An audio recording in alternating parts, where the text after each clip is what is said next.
ನಮಸ್ಕಾರ, ನಾನು ಬಸವರಾಜು. 28ರ ಚುನಾವಣೆ ಕಾಂಗ್ರೆಸ್ ಪಕ್ಷ 70-80 ಸ್ಥಾನ ಗೆಲ್ತೇವೆ ಅನ್ನೋ ಭ್ರಮೆನಲ್ಲೇನಿದ್ರು ಸಿದ್ದರಾಮಯ್ಯನವರ ತೀರ್ಮಾನದಿಂದ 50ಕ್ಕೆ 60ಕ್ಕೆ ಇಳಿತಾರೆ. ರಾಜ್ಯ ರಾಜಕಾರಣದ ದಿಕ್ಕು ದೆಸೆಗಳನ್ನು ಬದಲಿಸುವಂತಹ ಎರಡು ಬೆಳವಣಿಗೆಗಳು. ಒಂದು, ಮಾಜಿ ಮುಖ್ಯಮಂತ್ರಿ ಸಿದ್ದರಾಮಯ್ಯ ಅವರು ನಾನು ಚುನಾವಣಾ ರಾಜಕೀಯಕ್ಕೆ ನಿವೃತ್ತಿ ತಗೋತೀನಿ, 2028ರ ವಿಧಾನಸಭಾ ಚುನಾವಣೆಯಲ್ಲಿ ಸ್ಪರ್ಧಿಸೋದಿಲ್ಲ ಅಂತ ಹೇಳಿದ್ದು. ಎರಡನೇದು, ಸಿದ್ದರಾಮಯ್ಯ ಅವರ ನಡೆಯನ್ನು ಅತ್ಯಂತ ಸೂಕ್ಷ್ಮವಾಗಿ ಗಮನಿಸುತ್ತಿರುವಂತಹ ಇಬ್ಬರು ಮಾಸ್ ಲೀಡರ್ಸ್. ಒಬ್ಬರು ಮಾಜಿ ಪ್ರಧಾನಿ HD ದೇವೇಗೌಡರು, ಮತ್ತೊಬ್ಬರು ಮಾಜಿ ಮುಖ್ಯಮಂತ್ರಿ BS ಯಡಿಯೂರಪ್ಪ ಅವರು. ಈ ದೃಷ್ಟಿಕೋನದಲ್ಲಿ ನೋಡೋದಾದರೆ BJP ರಾಜ್ಯಾಧ್ಯಕ್ಷ BY ವಿಜೇಂದ್ರ ಅವರು ಆಡಿರುವಂತಹ ಒಂದು ಮಾತು 2028ಕ್ಕೆ ಏನಾಗಬಹುದು ಸಮೀಕ್ಷೆ ಬಾಂಬನ್ನು ಸಿಡಿಸಿದ್ದಾರೆ. ಸಿದ್ದರಾಮಯ್ಯ ಅವರ ಒಂದು ಹೇಳಿಕೆಯ ಕಾರಣಕ್ಕೆ ಕಾಂಗ್ರೆಸ್ 50ರಿಂದ 60 ಸ್ಥಾನ ಗೆಲ್ಲೋದು ಕಷ್ಟ ಆಗಬಹುದು ಅನ್ನುವಂತಹ ಅವರ ಮಾತಿನ ಮರ್ಮ ಏನು? ಇವು 2005-6ರಿಂದ ಇಲ್ಲಿಯ ತನಕ ಸುಮಾರು 2 ದಶಕಗಳ ಕಾಲ ರಾಜ್ಯ ರಾಜಕಾರಣದ ದಿಕ್ಕು ದೆಸೆಗಳನ್ನು ಬದಲಿಸಿದ್ದು ಎರಡು ಪಾನ್, ಒಂದು ಸಿದ್ದರಾಮಯ್ಯ, ಮತ್ತೊಂದು ಯಡಿಯೂರಪ್ಪ. ಈಗೇನಾಗ್ತಿದೆ ನೋಡಿ, ತುಂಬ ಸೂಕ್ಷ್ಮವಾಗಿ ಗಮನಿಸಿದ್ರೆ ಗುರುವಾರ ಅಥವಾ ಶುಕ್ರವಾರ ಸಂಪುಟ ವಿಸ್ತರಣೆ ಆಗತ್ತೆ ಅನ್ನೋ ಚರ್ಚೆಗಳೇನು ಜೋರಾಗಿ ಕೇಳಿ ಬರ್ತಿದೆ. ಇಲ್ಲಿ ಕೂಡ DK ಶಿವಕುಮಾರ್ ಅವರು ಆತಂಕದಲ್ಲಿದ್ದಂತೆ ಕಾಣ್ತಿದೆ. ಯಾರೇ ಆಗಲಿ ಮುಖ್ಯಮಂತ್ರಿಗಳು ಹೆಚ್ಚುವರಿ DCM ಹುದ್ದೆಯನ್ನು ಬಯಸೋದಿಲ್ಲ. ಯಾಕಂದರೆ ಪವರ್ ಸೆಂಟರ್ಗಳು ಸಾಕಷ್ಟು ಸೃಷ್ಟಿಯಾಗ್ಬಿಡ್ತವೆ ಅನ್ನೋ ಭಯ ಇರುತ್ತೆ. ಆದರೆ ಖುದ್ದು DK ಶಿವಕುಮಾರ್ ಅವರೇ ಇನ್ನೂ 2 ಅಥವಾ 3 DCM ಹುದ್ದೆಯನ್ನು ಸೃಷ್ಟಿಸಿ ಅಲ್ಲಿಗೆ ತಂದು ಕೂರಿಸೋಣ, ಸಾಮೂಹಿಕ ನಾಯಕತ್ವದಲ್ಲಿ 2028ರ ವಿಧಾನಸಭಾ ಚುನಾವಣೆಯಲ್ಲಿ ಗೆಲ್ಲೋಣ ಅನ್ನುವಂತಹ ನಿಟ್ಟಿನಲ್ಲಿ ಹೆಜ್ಜೆ ಇಡ್ತಿದ್ದಾರೆ. ಆದರೆ ಸಿದ್ದರಾಮಯ್ಯ ಅವರು ಇದಕ್ಕೆ ವಿರೋಧ ವ್ಯಕ್ತಪಡಿಸಿದಂತೆ ಕಾಣ್ತಿದೆ ಮೇಲ್ನೋಟಕ್ಕೆ. ಹೆಚ್ಚುವರಿ DCM ಹುದ್ದೆಗಳ ಬದಲಿಗೆ ಅತ್ಯಂತ ಪ್ರಬಲ ಖಾತೆಗಳನ್ನು ಅವರು ಕೊಟ್ಬಿಡಿ ಅನ್ನುವಂತಹ ಸಲಹೆಯನ್ನು ಕೊಟ್ಟಿದ್ದಾರೆ ಅನ್ನುವಂಥದ್ದು ಕೂಡ ಮಾಧ್ಯಮದಲ್ಲಿ ಚರ್ಚೆ ಆಗ್ತಿರುವಂತಹ ವಿಚಾರ. ಆದರೆ ಇಲ್ಲಿ DK ಶಿವಕುಮಾರ್ ಅವರಿಗೆ ಸಿದ್ದರಾಮಯ್ಯ ಅವರಿಗಿಂತಲೂ ಹೆಚ್ಚಾಗಿ ದೆಹಲಿಯಲ್ಲಿ ಕೂತಂತಹ ದೈತ್ಯ ವ್ಯಕ್ತಿತ್ವವೊಂದು ಅವರನ್ನು ಕಟ್ಟಿ ಹಾಕುವ, ಅವರನ್ನು ತಮ್ಮ ಹಿಡಿತದಲ್ಲಿ ಇಟ್ಟುಕೊಳ್ಳುವ ಪ್ರಯತ್ನ ಮಾಡ್ತಿದೆ. ಆ ಕಾರಣಕ್ಕೋಸ್ಕರನೇ ಹೆಚ್ಚುವರಿ DCM ಹುದ್ದೆಯನ್ನು ಸೃಷ್ಟಿಸಬಹುದು. ಇನ್ನೂ ಮುಖ್ಯ ಅಂದರೆ ನೋಡಿ, ಪಟ್ಟಿ ಬಹುಪಾಲು ಮಾಧ್ಯಮಗಳಲ್ಲಿ ಚರ್ಚೆ ಆಗ್ತಿರುವಂಥದ್ದು ಯಾರಿಗೆಲ್ಲ ಅವಕಾಶ ಸಿಗುತ್ತೆ ಅಂದರೆ ಅಹಿಂದ ವರ್ಗಕ್ಕೆ ಸುಮಾರು 20 ಜನರನ್ನು ತಗೋಬೇಕಿದೆ ಖಾಲಿ ಇರುವಂತಹ ಸಚಿವ ಸ್ಥಾನಗಳು. ಆ ಪೈಕಿ 70% ಅಹಿಂದ ವರ್ಗಕ್ಕೆ ಅವಕಾಶ ಸಿಗತ್ತೆ. ಅದರಲ್ಲಿ ಮಹಿಳಾ ಕೋಟಾ ಇದೆ, ಮುಸ್ಲಿಂ ಕೋಟಾ ಇದೆ, ಎಲ್ಲವೂ ಇದೆ, OBC ಕೋಟಾ. ಇದು ಕೂಡ 2028ಕ್ಕೆ ಕಾಂಗ್ರೆಸ್ ಯಾವ ರೀತಿ ಹೆಜ್ಜೆ ಇಡ್ತಿರ್ಬೋದು. ಯಾಕಂದರೆ ಸಿದ್ದರಾಮಯ್ಯ ಅವರು ಕೊಟ್ಟಂತಹ ಒಂದೇ ಹೇಳಿಕೆ, ಚುನಾವಣಾ ರಾಜಕಾರಣಕ್ಕೆ ನಾನು ಗುಡ್ ಬೈ ಹೇಳ್ತೀನಿ, 28ರಲ್ಲಿ ಸ್ಪರ್ಧೆ ಮಾಡೋದಿಲ್ಲ ಅನ್ನೋ ಒಂದು ಮಾತೇನಿದೆ, ಅದು ಅವರದ್ದೇ ಪಕ್ಷದೊಳಗಿನ ಉತ್ತರ ಕರ್ನಾಟಕದ ಪ್ರಭಾವಿ ಸಮುದಾಯಗಳ ಶಾಸಕರೇನಿದ್ದಾರೆ, ಗೆಲ್ತಾ ಬಂದಿದ್ದಾರೆ ಕಂಟಿನ್ಯೂಸ್, ಅವರು ಗೆಲ್ಲಬೇಕು ಅಂದರೆ ಸಿದ್ದರಾಮಯ್ಯ ಅವರು ಜೊತೆಲಿ ಇರಬೇಕಾಗುತ್ತೆ. ಈ ಹಿಂದೆ ಗೆಲ್ತಿರ್ಲಿಲ್ವಾ? ಗೆಲ್ತಿದ್ರು.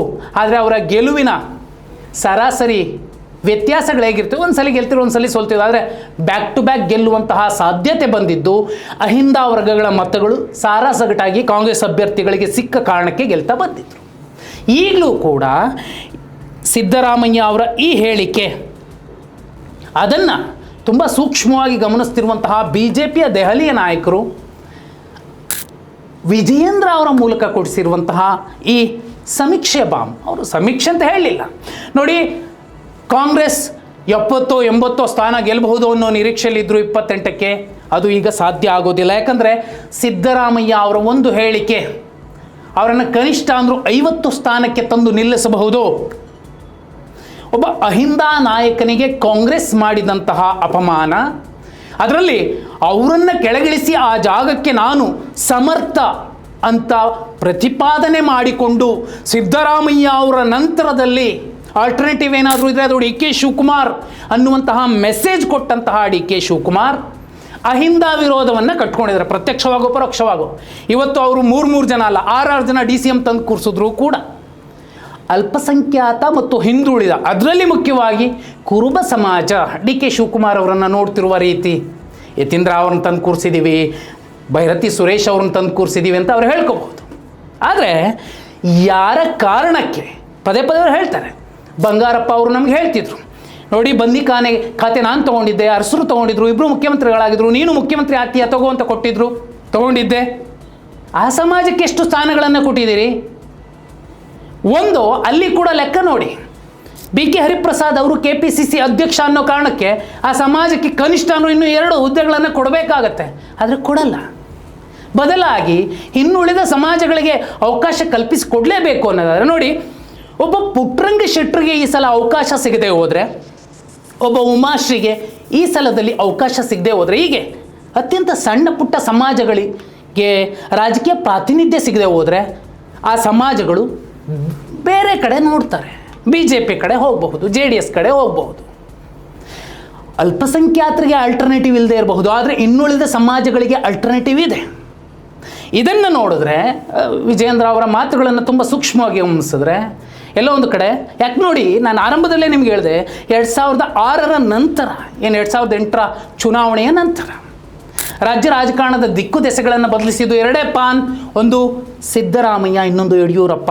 ಈಗ ವಿಜಯೇಂದ್ರ ಅವರ ಈ ಮಾತುಗಳು ಕೂಡ ತುಂಬ ಸೂಕ್ಷ್ಮವಾಗಿ ಬೇರೆದ್ದೇ ಮೆಸೇಜ್ ಕೊಡ್ತಿರುವಂಥದ್ದು. ಯಾಕಂದರೆ ನೋಡಿ, ಸಿದ್ದರಾಮಯ್ಯ ಅವರು CM ಸ್ಥಾನದಿಂದ ಇಳಿಸಿದಾಗ, ರಾಜೀನಾಮೆ ಕೊಟ್ಟಾಗ ಒಬ್ಬರು ಮಾತಾಡಬೇಕಿತ್ತು, ಅದು ಜಾತ್ಯತೀತ ಜನತಾದಳದ ವರಿಷ್ಠರು ದೇವೇಗೌಡರು. ಈಗ ಏನು ಚುನಾವಣಾ ರಾಜಕಾರಣಕ್ಕೆ ನಾನು ನಿವೃತ್ತಿಯನ್ನು ಘೋಷಿಸಿದ್ದೀನಿ ಅನ್ನೋ ಮಾತನ್ನು ಹೇಳಿದ್ರು ಸಿದ್ದರಾಮಯ್ಯ. ಈ ಸಂದರ್ಭವೂ ಕೂಡ ದೇವೇಗೌಡರು ಮಾತಾಡಬೇಕಾಗಿತ್ತು, ಆದರೆ ಮಾತಾಡಲಿಲ್ಲ. ಈ ಮೌನವೂ ಕೂಡ ಏನೋ ಬೇರೆ ವ್ಯತ್ಯಾಸಗಳಾಗಬಹುದೇನೋ ಅನ್ನೋ ಅನುಮಾನ ಮೂಡಿಸ್ತಿದೆ. ಯಾಕಂದರೆ ಬ್ಯಾಕ್ ಟು ಬ್ಯಾಕ್ ಒಬ್ಬರೇ ಬಂದು ಕೂರ್ಲಿಕ್ಕೆ ಆಗೋದಿಲ್ಲ. ಈ ರಾಜ್ಯದಲ್ಲಿ ಹಾಲಿ ಮುಖ್ಯಮಂತ್ರಿ ಆಗಿದ್ದವರು ಮತ್ತೊಮ್ಮೆ ಅವರೇ ಬಂದು ಮುಖ್ಯಮಂತ್ರಿ ಆಗಿದ್ದು ತೀರಾ ವಿರಳ, ಕಳೆದ 4-5 ದಶಕಗಳನ್ನು ತಿರುಗಿ ನೋಡಿದ್ರೆ. ಈಗ DK ಶಿವಕುಮಾರ್ ಅವರ ಸ್ಥಿತಿ ಏನಾಗಬಹುದು? ಅವರ ಹುಂಬತನ, ಅವರ ಫ್ಯೂಡಲ್ ಮನಸ್ಥಿತಿಯ ರಾಜಕಾರಣ ಅಲ್ರಿ. ಆ್ಯಪಲನ್ನು ಜನಕ್ಕೆ ಎಸಿತಾರೆ ಅವರು ಅಂದರೆ ಯಾವ ಮೆಸೇಜ್ ಕೊಡ್ತಾರೆ ಅವರು? ಇನ್ನು 2 ತಿಂಗಳಲ್ಲ, ಇನ್ನು 12 ತಿಂಗಳಲ್ಲ, ಇನ್ನು 22 ತಿಂಗಳು CM ಆಗಿದ್ದರೂ ಕೂಡ ಬಿಡದಿಯ ವಿರೋಧ ಯಾಕೆ ಬರ್ತಿದೆ? KPSC ಹಗರಣ ಬಹುದೊಡ್ಡ ಚರ್ಚೆಯನ್ನು ಹುಟ್ಟು ಹಾಕಿದೆ. ಪಶುವೈದ್ಯಾಧಿಕಾರಿಗಳ ನೇಮಕದಲ್ಲಿ ಆಗಿರುವಂತಹ ಅಕ್ರಮದ ಚರ್ಚೆಗಳು ನಡೀತಿದೆ. ಅಲ್ಲೋಗಿ ಜಂತರ್ ಮಂತರ್ನಲ್ಲಿ ಕೂತು ನ್ಯಾಯ ಕೇಳುವಂತಹ, ಪ್ರೊಟೆಸ್ಟ್ ಮಾಡುವಂತಹ ಮುಖ್ಯಮಂತ್ರಿ DK ಶಿವಕುಮಾರ್ ಅವರು ಇಲ್ಲಿನ ಅಕ್ರಮಗಳ ಬಗ್ಗೆ ಯಾವ ರೀತಿ ಧ್ವನಿ ಎತ್ತಬಹುದು? ಸಿದ್ದರಾಮಯ್ಯ ಅವರಿದ್ದಾಗ ಇಂಥದ್ದೊಂದು ವಿರೋಧ ಬಿಡದಿಲ್ಲೂ ಬರಲಿಲ್ಲ, KPSCಯ ವಿಚಾರದಲ್ಲೂ ಬರಲಿಲ್ಲ ಇಷ್ಟರ ಮಟ್ಟಿಗೆ. ಈಗ ಯಾಕೆ ಇಷ್ಟು ದೊಡ್ಡ ಚರ್ಚೆ ಆಗ್ತಿದೆ? ಒಂದು, ಸಿದ್ದರಾಮಯ್ಯ ಅಷ್ಟು ಸಮರ್ಥರಲ್ಲ DK ಶಿವಕುಮಾರ್ ಅನ್ನುವಂಥದ್ದು ಒಪ್ಪಬಹುದು. ಅಥವಾ ಸಿದ್ದರಾಮಯ್ಯ ಅವರು ಇತ್ತೀಚೆಗೆ ಹೇಳೋರಲ್ಲ, ತುಂಬ ಕೆಟ್ಟ ರಾಜಕಾರಣ, ಕಲುಷಿತ ರಾಜಕಾರಣ, ಆ ಕಲುಷಿತಗೊಳ್ಳುತ್ತಿರುವ ಪ್ರಕ್ರಿಯೆಯಲ್ಲಿ ಇಂಥದ್ದೊಂದು ವಿರೋಧ ವ್ಯಕ್ತವಾಗ್ತಿರಬಹುದಾ?